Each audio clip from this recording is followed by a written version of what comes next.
ఓం శ్రీ మాత్రే నమః. జై దుర్గమ్మ తల్లి. దుర్గమ్మ తల్లి భక్తులందరికీ కూడా నమస్కారం అండి.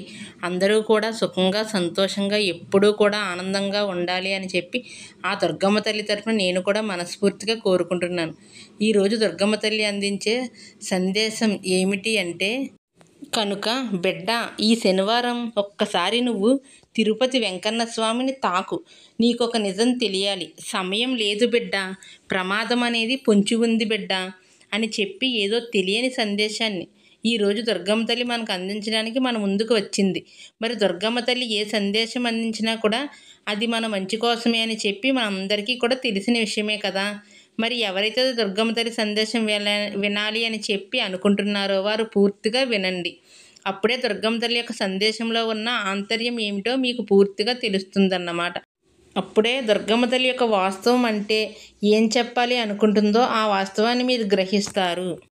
ఇక దుర్గమ్మ తల్లి యొక్క సందేశం విషయానికి వస్తే, బిడ్డ, ఈ శనివారం రోజు వెంకన్న స్వామికి ఎంతో మనస్ఫూర్తిగా పూజ చేసుకుంటావు కదూ.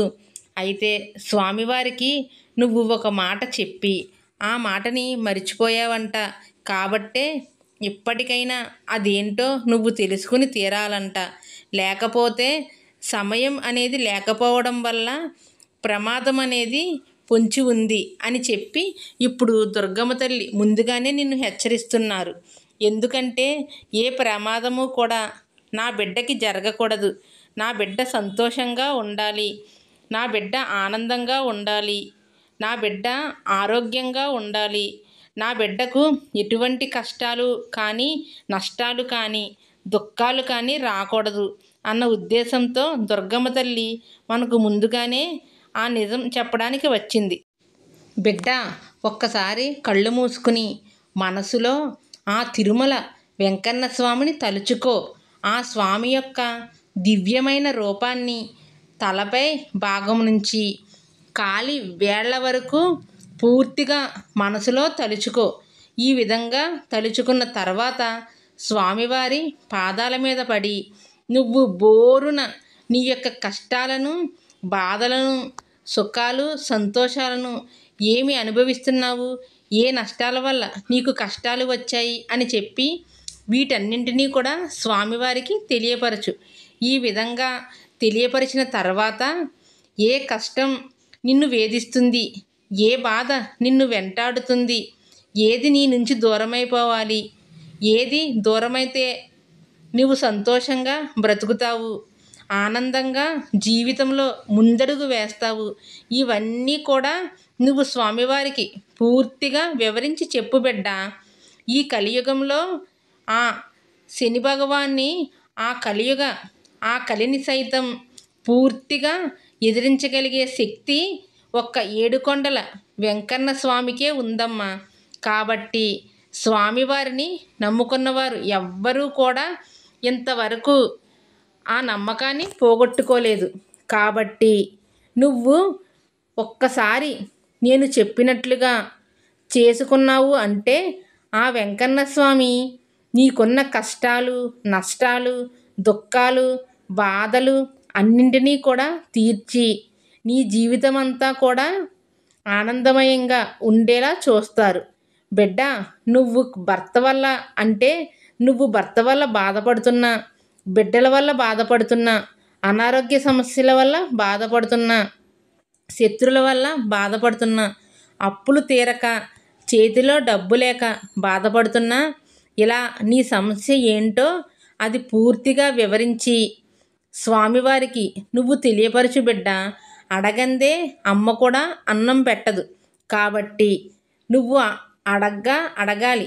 కష్టాన్ని తీర్చమని, నష్టాన్ని దూరం చేయమని, బాధలను గట్టెక్కించమని అడగాలి. అడిగితే ఆ వెంకన్న స్వామి ఏ కష్టాన్నైనా, ఏ బాధనైనా, ఏ నష్టాన్నైనా కానీ నీ నుంచి పూర్తిగా దూరం చేస్తారు బిడ్డ. ఒక్కసారి నేను చెప్పే మాట జాగ్రత్తగా విను. నువ్వు 7 శనివారాలు నువ్వు కష్టం అనుకోకుండా, నష్టం అనుకోకుండా, ఎందుకంటే బిడ్డ, ఇప్పుడు నేను ఏది చెప్పినా కూడా నీ కోసం, నీ బిడ్డల భవిష్యత్తు కోసం, నీ ఆరోగ్యం కోసం, నీ భర్తలో మార్పు రావడం కోసం, ఆలోచించి చెప్తున్నాను. నా మీద నమ్మకాన్ని ఉంచు బిడ్డ. నా మీద నమ్మకం నిజమైతే నేను చెప్పింది నువ్వు 7 అంటే ఒక్క 7 శనివారాలు చేసుకుంటే చాలు. కుదిరితే వరుసగా 7 శనివారాలు చేసుకో.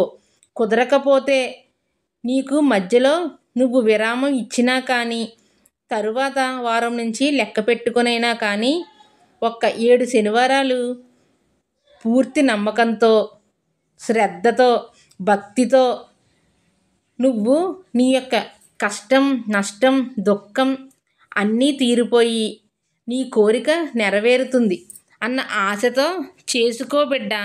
తప్పకుండా నీ కోరిక అనేది ఈ 7 శనివారాలు పూర్తయ్యేలేపు నీ యొక్క కష్టం ఏదైతే నిన్ను వెంటాడి వేధించి బాధపెట్టి చిత్రహింసలు పెడుతుందో ఆ కష్టం అనేది పూర్తిగా 7 శనివారాలలోపు తీరిపోతుంది బిడ్డ. నన్ను నమ్ము. నేను చెప్పిన మాట ఖచ్చితంగా జరిగి తీరుతుంది. అయితే నువ్వు ఏం చెయ్యాలి అంటే కనుక ఆ ఏడుకొండల వెంకన్న స్వామి యొక్క దివ్యమైన చిత్రపటాన్ని తీసుకో. చక్కగా తడిగుడ్డ పెట్టి తుడుచుకో. మొదట నువ్వు ఆ రోజు ఇల్లు వాకిళ్ళు అన్నింటినీ కూడా శుభ్రపరచుకోవాలి. తరువాత చక్కగా తలంటు స్నానం చెయ్యాలి. ఆ రోజు నీచి తినకూడదు. భార్యాభర్తలు ఇద్దరూ కలవకూడదు. ఆ ఒక్కరోజు మాత్రమే గుర్తుంచుకో బిడ్డ.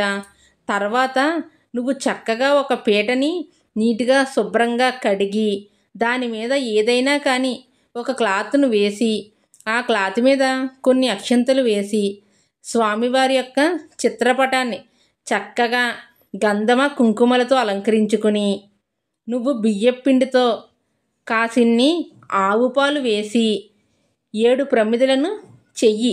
చేసిన తర్వాత ఆ 7 ప్రమిదలలో ఆవు నెయ్యి నీ దగ్గర ఓపిక ఉంటే, ఒకవేళ ఓపిక లేదు నేను కొనలేను స్వామి అని చెప్పి అనుకుంటే నువ్వుల నూనెతోనైనా కానీ ఆ 7 ప్రమిదలలో చక్కగా ఒత్తులు వేసుకుని ఆ విధంగా దీపారాధన చెయ్యి.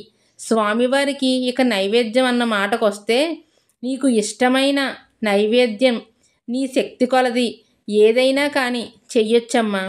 ఏం పర్వాలేదు. ఎందుకంటే స్వామి ఎప్పుడూ కూడా ఏ భగవంతుడైనా నాకు ఇది కావాలి అది కావాలి అని చెప్పి కోరుకోరు. మనస్ఫూర్తిగా మనసుని సమర్పించుకొని చేస్తే చాలు.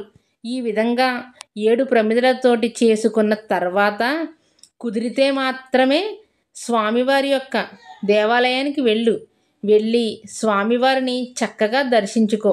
కుదిరితే తులసిమాలని అలంకరింపచేయి. నువ్వు ఇంట్లో పూజ చేసుకునేటప్పుడు కూడా కాస్త తులసీదళం పటం ముందు పెట్టుకుని చేసుకో.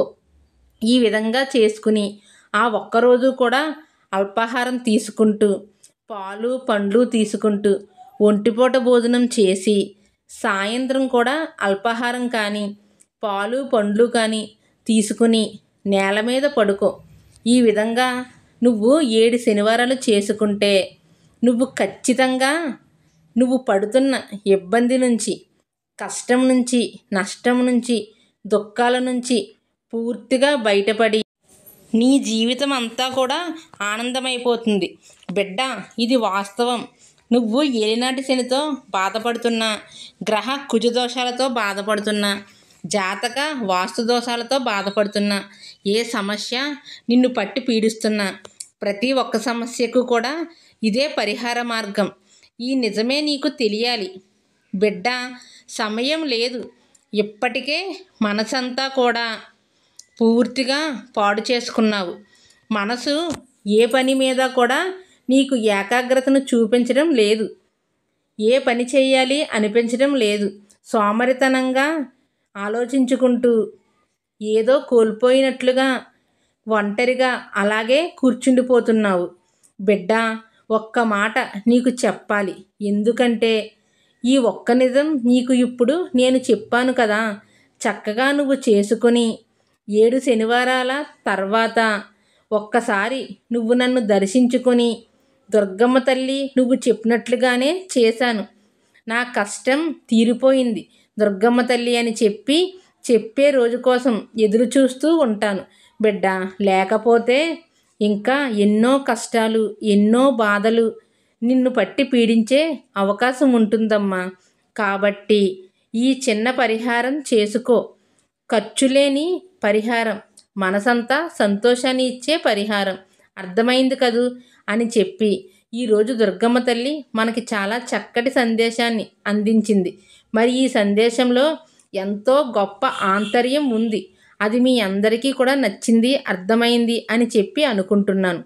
నచ్చింది, అర్థమైంది అని చెప్పి అనిపిస్తే ఈ వీడియోకి ఒక చిన్న లైక్ ఇవ్వండి. అంతేకాకుండా కింద కామెంట్ సెక్షన్లో జై దుర్గమ్మ తల్లి అని చెప్పి, నమో వెంకటేశాయ అని చెప్పి కామెంట్ చేయండి. లేదా ఒక చిన్న లవ్ సింబల్ కానీ పెట్టి కామెంట్ చేయండి. కామెంట్ చేయడం మాత్రం మర్చిపోవద్దు.